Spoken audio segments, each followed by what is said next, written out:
Hi friends, எல்லோரும் எப்படி இருக்கீங்க? எல்லோரும் நல்லா இருக்கீங்கன்னு நினைக்கிறேன். இந்த வீடியோவை நீங்கள் பார்த்தோன்னே உங்களுக்கு தெரிஞ்சிருக்கும், மரவள்ளிக்கிழங்கு இருக்குது, அப்படி தானே?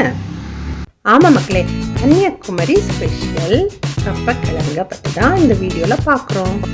இது கன்னியாகுமரியில் கப்பக்கிழங்குன்னு சொல்லுவாங்க, சில ஊரில் மரவள்ளி கிழங்குன்னு சொல்லுவாங்க, கம்பு கிழங்குன்னு சொல்லுவாங்க, மரிச்சினி கிழங்குன்னு சொல்லுவாங்க, இப்படி டிஃப்ரெண்ட் நேம்ஸில் சொல்லுவாங்க. உங்கள் ஊரில் இந்த கிழங்கை எப்படி சொல்லுவாங்கன்னு சொல்லிட்டு கமெண்ட் செக்ஷனில் கமெண்ட் பண்ணுங்கள் மக்களே. கன்னியாகுமரி ஸ்பெஷல் கிழங்கு. ஓகே, இதை நம்ம மார்னிங் பிரேக்ஃபாஸ்ட்டாக சாப்பிட்டுக்கலாம், ஈவினிங் ஸ்நாக்ஸாக கூட சாப்பிட்டுக்கலாம். இந்த கப்பக்கிழங்கு பிடிக்காதவங்க யாருமே இருக்க மாட்டாங்க மக்களே. அவ்வளவு டேஸ்ட்டாக இருக்கும், ரியலாக டேஸ்ட்டாக இருக்கும். நாங்கள் பிரேக்ஃபாஸ்ட்டாகவும் சாப்பிடுவோம், ஸ்நாக்ஸாகவும் சாப்பிடுவோம். நிறைய நாளாச்சு இந்த கிழங்கு சாப்பிட்டு. ஸோ திடீர்னு ஒரு நாள் ரொம்ப ஆசைப்பட்டேன், நான் கிழங்கு வாங்கலாம் அப்படின்னு பிளான் போட்டு மார்னிங் பிரேக்ஃபாஸ்ட்டுக்கு ப்ரிப்பேர் பண்ணுறோம். ஓகே, நாங்கள் எப்படி கிழங்கு ப்ரிப்பேர் பண்ணுறோன்னு சொல்லிட்டு இந்த வீடியோவில் பார்க்கலாம். ஃபஸ்ட்டு அதில் அவுட்டர் ஸ்கின்னை நல்லா ரிமூவ் பண்ணிவிட்டு கிழங்க குட்டி குட்டி பீசஸாக இது மாதிரி கட் பண்ணி வாட்டரில் போட்டு நல்லா க்ளீன் பண்ணி இன்னொரு வெசலில் மாற்றிக்கணும். பார்த்தீங்களா, இந்த மாதிரி நல்லா க்ளீன் பண்ணிக்கோங்க, க்ளீன் பண்ணி மாற்றிக்கோங்க. அப்புறமா நம்ம எந்த பாத்திரத்தில் குக் பண்ண போகிறோமோ அந்த பாத்திரத்தில் அந்த கிழங்கை போட்டுட்டு அந்த கிழங்குக்கு மேல் சர்ஃபேஸ் வரைக்கும் தண்ணியை விட்டுக்கணும். ஓகே, நிறைய தண்ணி விட்டுக்கணும். விட்டுட்டு தேவைக்கு சால்ட்டு போட்டுக்கோங்க. போட்டுட்டு அதை நம்ம கேஸ்லேயோ இல்லை ஸ்டவ்லேயோ வச்சு குக் பண்ணணும்.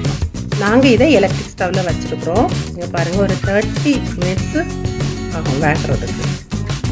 ஓகே, இது பாயில் ஆகிட்டே இருக்குது பார்த்தீங்களா. 30 நிமிஷம் கிட்ட ஆகும். நல்ல நம்ம கையில் எடுத்து அப்படி பார்க்கும்போது அது அப்படியே மசிஞ்சு வரும், பிஞ்சு வரும். ஓகேயா, ஒரு ஸ்பூன் வச்சு குத்தி அப்படி எடுத்து பாருங்கள். பாருங்கள், நான் பார்க்கும்போது அப்படியே நான் மசிஞ்சு ஒரு ஃபோர்க் வச்சு பாருங்கள், அப்படியே உங்களுக்கு அப்படியே தெரியும், அப்படி மசிஞ்சு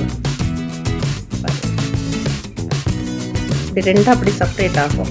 இதை அப்போ நல்லா குக் ஆயிடுச்சு அப்படின்னு சொல்லிட்டு அர்த்தம். நாங்கள் வாங்கின கிழங்கு நல்ல சாஃப்டாக இருந்துச்சு, நல்ல பஞ்சு போல் இருந்துச்சு, பவுடர் மாதிரி வந்துருந்துச்சு, நல்ல சூப்பராக இருந்துச்சு மக்களே. சில கிழங்குகள் ஒரு மாதிரி நார் மாதிரிலாம் இருக்கும். ஸோ கிழங்கு நல்ல முறையில் நல்ல கிழங்கு வியாபாரிகள்கிட்ட பார்த்து நல்ல முறையில் வாங்குங்க. ஓகேயா, இது ரொம்ப நல்லா இருந்துச்சு பார்த்தீங்களா மக்களே. அப்புறமா இதை தாளிக்கணும். ஒரு பேனில் ஆயில் விட்டு கடுகு, கறிவேப்பிலை, வத்தல் மிளகாய் இதெல்லாம் போட்டு தாளிச்சிட்டு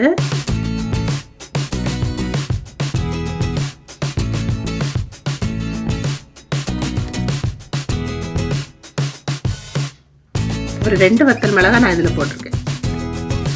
குக் பண்ணி வச்சுருக்குறோம் இல்லையா கிழங்கு, அந்த கிழங்கு கூட இதை விட்டுக்கோங்க, சரியா. அப்புறமா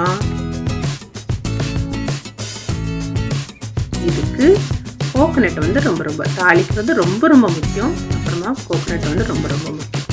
பார்த்தீங்களா, தேங்காய் துருவல், நிறைய தேங்காய் துருவல் போட்டால் நல்லாயிருக்கும். இதெல்லாம் போட்டு ஆல்ரெடி நம்ம உப்பு போட்டிருந்தோம் இல்லையா, உப்பெல்லாம் செக் பண்ணிக்கோங்க. உப்பு செக் பண்ணி உங்களுக்கு இன்னும் தேவைன்னா பொடி உப்பு ஏதாச்சும் போட்டுக்கோங்க. போட்டு எல்லாத்தையும் சேர்த்து மிக்ஸ் பண்ணிக்கோங்க. கரெக்டாக சூப்பராக இருக்கும் மக்களே. இதை பிரேக்ஃபாஸ்ட்டாக சாப்பிட்டுக்கலாம், ஈவினிங் ஸ்நாக்ஸுக்கு சாப்பிட்டுக்கலாம். நீங்கள் இப்படி சாப்பிட்லாம் கிழங்க. இது இப்படி நீங்கள் தாளித்து சாப்பிட்டுக்கலாம். இதுவும் ரொம்ப டேஸ்ட்டாக இருக்கும். இதுக்கு கூட மீன் குழம்பு, மீன் குழம்பு சைட் டிஷ்ஷாக நீங்கள் வச்சு சாப்பிட்டா ரொம்ப டேஸ்ட்டாக இருக்கும். உங்களுக்கு இதை மாதிரி சாப்பிட பிடிக்குமா மக்களே? சாப்பிடுங்க. இதை மாதிரி வீட்டில் செஞ்சு சாப்பிடாதவங்க ஷுவராக வீட்டில் வாங்கி இந்த கிழங்கு வாங்கி சாப்பிடுங்க. இப்படி நான் சொன்ன இதே ப்ரிப்ரேஷனில் இதே மாதிரி ப்ரிப்பேர் பண்ணி சாப்பிடுங்க. இப்படியே சாப்பிட்டுக்கலாம். இன்னொன்று கிழங்க மயக்கி கூட சாப்பிடுவாங்க. அந்த ப்ரிப்ரேஷன் நான் இன்னொரு வாட்டி உங்களுக்கு நான் சொல்லித்தரேன். ஓகேயா, ரொம்ப டேஸ்டியாக இருந்துச்சு மக்களே. இதெல்லாம் கன்னியாகுமரி ஸ்பெஷல். இப்படியெல்லாம் சாப்பிடணுன்னா ரியலி ஒரு அமிர்தம் மாதிரி இருக்கும். நம்ம என்றைக்கும் சாப்பிட்றது கிடையாது. இல்லை, என்றைக்கும் நம்ம தோசை, இட்லி இப்படிப்பட்ட ஃபுட் ஐட்டம்ஸ் தானே சாப்பிட்றோம். ஸோ ஏதோ ஒரு நாள் நமக்கு ஒரு சேஞ்சுக்கு பிரேக்ஃபாஸ்ட்டோ ஸ்நாக்ஸோ நம்ம சாப்பிடும்போது ரியலி அது வந்து எம்மியாக டேஸ்ட்டாக இருக்கும். யாருக்கெல்லாம் நாக்கு ஊறுதுங்க, யாருக்கெல்லாம் நாக்கில் எச்சு ஊறுது மக்களே, டெம்ப்டிங்காக இருக்குது பார்த்தீங்களா, ரொம்ப டேஸ்டியாக இருக்குது. தேங்க்ஸ் ஃபார் வாட்சிங்.